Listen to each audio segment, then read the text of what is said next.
I have a degree in art education, and I also have a degree in telecommunications. I've taught elementary art, I've taught high school art.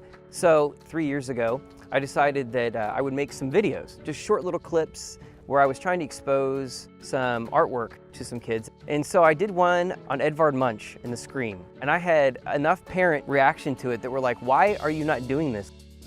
I wanted museums to be more approachable. Some of these famous artists, I wanted to be more than a placard on a wall. That's really what has led us to creating Artrageous with Dane.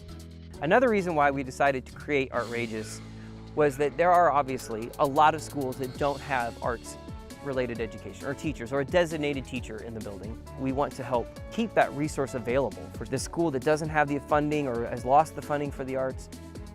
With this Artists in Your Backyard series, we wanted to create something that would connect kids to what's actually happening.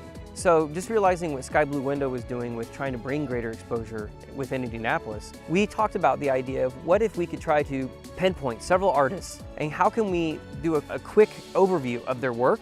So we sat down and we do basically an interview, not just an overview of what they do as an artist, but also who they are as a person. The idea being, let's make these people approachable.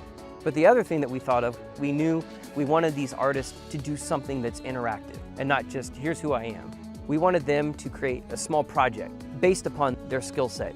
So in each of these smaller episodes, which is about 4 minutes with the interview and with the actual project itself.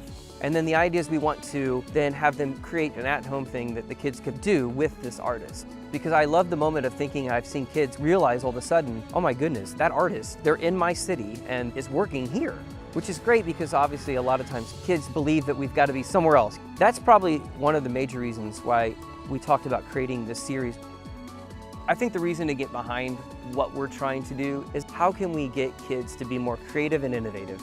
And one of those ways to do that is going to be connecting them to people who are working, and not just in New York, not Chicago, but in their backyard. And so I think if you are passionate about not just the arts, but realizing the importance of the next generation, if you're behind that idea, we need your support.